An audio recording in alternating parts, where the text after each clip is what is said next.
Welcome. This is Southern Belle 74, and this is Unsolved Missing in a Broken Justice System. Let's get into tonight's topics. Our first case is going to be about 3 people get arrested after a girl is found wearing a shock collar in a New Jersey home. 3 women were arrested and charged with a horrific case of child abuse discovered in Camden County, New Jersey.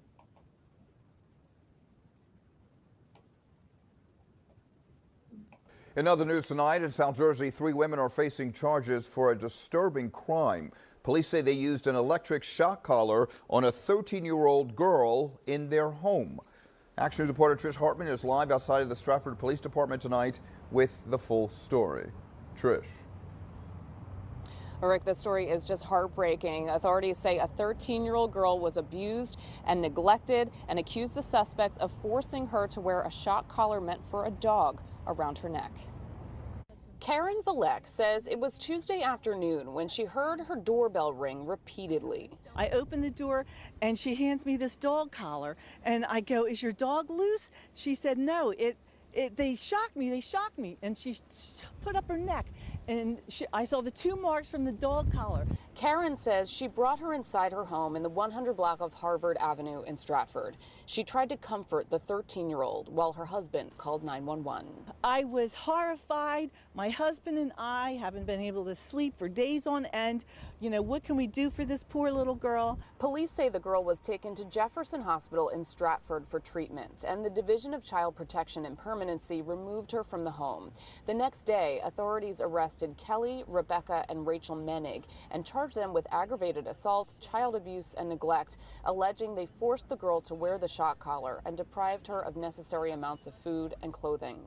While the 3 women denied the abuse when interviewed by detectives, police say another resident of the Menig home told them the dog collar was forced on the girl as punishment when she was, quote, bad.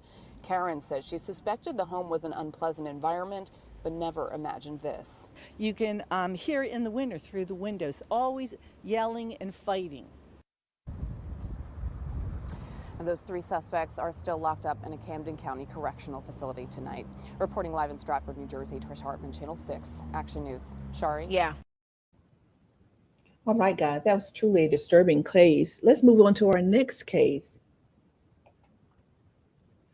Arianna Fitts, a 2-year-old, has been missing since her mother's body was found in a shallow grave. She was last seen in 2016. Those that love her believe that she is still out there, even though her mother's body was found in a San Francisco park. She was just 2.5 years old at the time, but that was 2016. And now she's over 8 years old, wherever she is. She's always smiling. She's always getting the attention of anyone around her, strangers. She's waving at people, and people are waving back at her. The gut-wrenching problem is that sweet Arianna Fitts' family doesn't know where she is. But those people who love her believe that she is out there somewhere. 100%. I believe 100 that Arianna's alive. She's somewhere she doesn't belong. She belongs home. She belongs with her family. For anyone to harm Arianna, I don't believe that. I don't think anyone would. But harm is a brutally sad part of this story because Arianna's disappearance is tied inextricably to a story of murder, the unsolved murder of her mother, Nicole Fitts.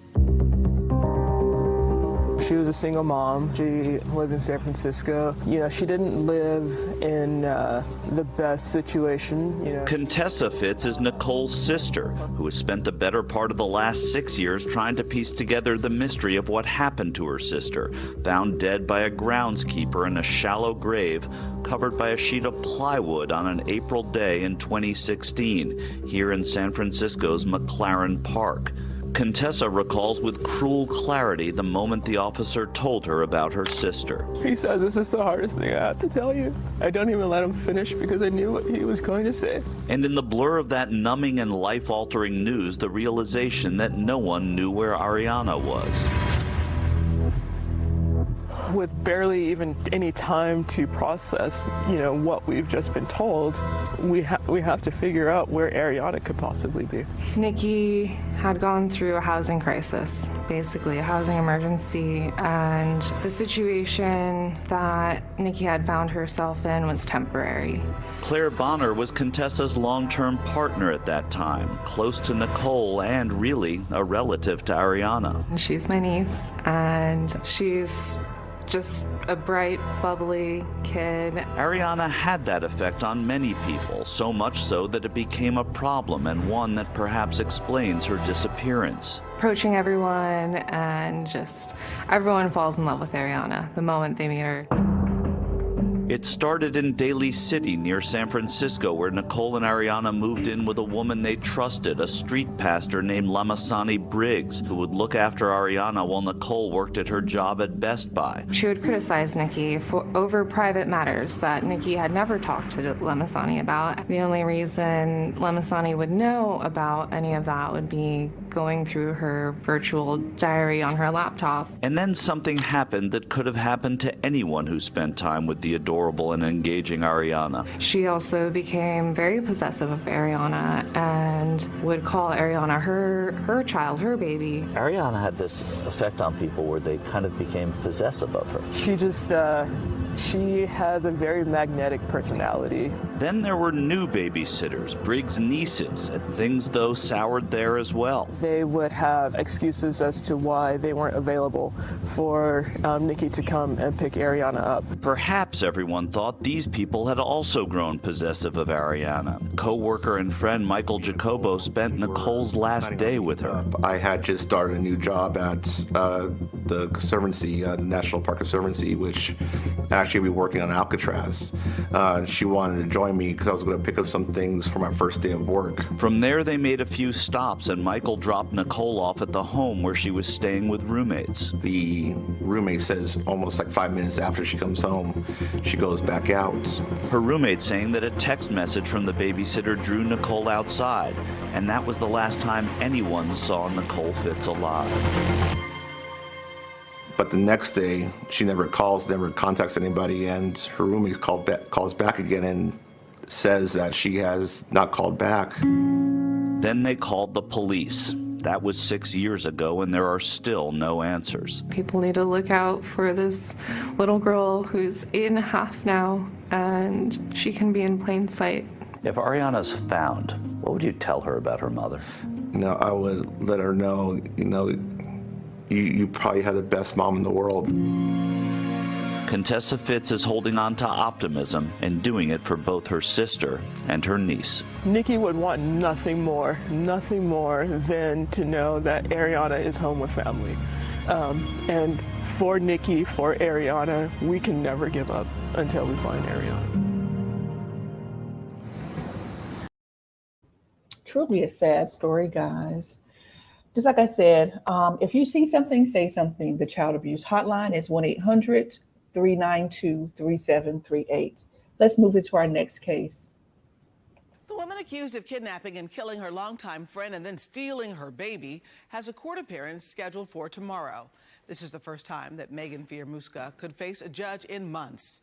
ABC 13's Jessica Willey is live with background on this case and what we can expect tomorrow. Yeah, Gina, it's a pre-trial hearing tomorrow in Austin. If Megan Fiormuska is present, it will be the first time in more than a year. Her last hearing was via Zoom. One of the things expected to be addressed, this motion to suppress evidence. It claims that law enforcement had no probable cause to search Fiormuska's home or car. No trial date has been set. More than 2 years have passed. Margot Carey is now 2 years old. Though this is an older photo, the toddler is walking and talking, and her mother, Heidi, never saw any of it. Makes me angry. These beautiful kids don't deserve this. She didn't deserve this. It was December 2019 when Heidi Broussard went missing in Austin. A surveillance camera captured her at her son's school before authorities say she got into a car with her longtime friend Megan Fiormuska.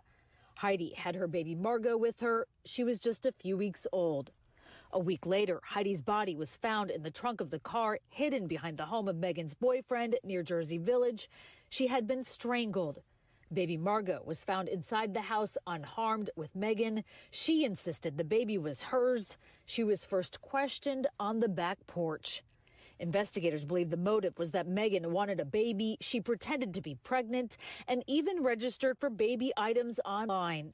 Heidi's fiancé, Shane Carey, spoke about it in 2020 to ABC News. It was like pretty much at the same time Megan said that she had the same date as Heidi. You never questioned it? I never questioned it at all. Megan, now 36 years old, is charged in Travis County with 2 counts of kidnapping, tampering with evidence, and capital murder. She has been in jail for more than 2 years, held on a $1.6 million bond. There has been little movement in the case, with lots of turnover, including the judge and a defense attorney. Carey's most recent post on Facebook was exactly 2 years since he last saw his fiancée. Quote, "I can't believe it's been 2 years since my kid's mother was taken from us. These past 2 years have been so challenging without Heidi, but we have found ways to remember her every day. We miss her more than words can describe." Jessica Willey, ABC 13 Eyewitness News. All right, guys. Now, this next case is about what can happen when you're left alone in a stairwell. Right now, the search is on for this man that you see right there on your screen. Police say he raped a woman in the Bronx. This all happened in the Kingsbridge Heights neighborhood. Pix 11's Jennifer Bisram joins us now live with the very latest on the investigation. Hi there, Jen. Hi, Heidi. It is every woman's worst fear, being raped. And police say that is exactly what happened to a 27-year-old woman who lives in this neighborhood. And now the hunt is on for her attacker. Horrifying moments for a Bronx woman Friday. Watch as a man grabs her from behind and puts her in a chokehold. I hope she's okay. What happens next is even more terrifying. Police say after she lost consciousness, he raped her. This pandemic has gotten everybody shaken up. But for a young lady to be done like that, that's heartbreaking. 70-year-old Margaret Cotton has been living near Davidson Avenue and West 190th Street, where it happened, for nearly 15 years. You just got to be careful and guard your children and guard your own life. We're told the 27-year-old woman had lacerations on her nose and mouth and had to be taken to the hospital. Very scary. Yeah. I called all my friends. I was just telling them, be careful. Investigators say it happened inside of an apartment building lobby in the middle of the day. That's got a lot of women in this Kingsbridge Heights neighborhood on edge. You know, it's scary out here in the Bronx, you know, because you never know it could happen to any of us. I pray for the neighborhood. I pray for my family. All right, guys, and we're going to close out with this last story, and this one is a truly disturbing one.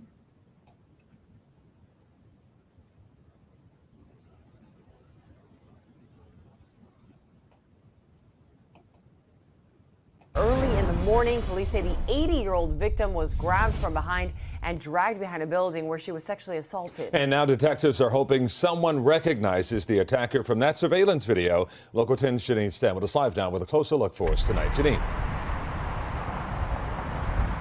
Calvin, Nicole, a brutal attack. It happened right here, 37th Avenue near Northwest 1st Street. That victim, you said it, 80 years old. She was able to call for help, but now detectives say they need your help. Surveillance video shows a guy in a sleeveless shirt, dark pants, and with a beard. Police say he attacked and brutally raped an 80-year-old woman in Miami in the 3700 block of Northwest 1st Street this past Sunday. And she's approached by a man from the behind and begins to drag her.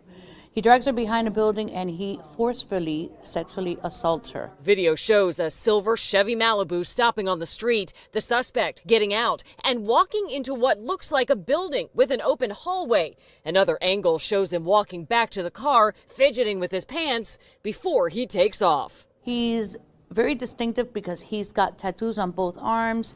He's about 5'8", very heavy set, full beard. Someone may recognize him. We're considering him completely heartless, dangerous. We need someone to come forward with information. We need to find him.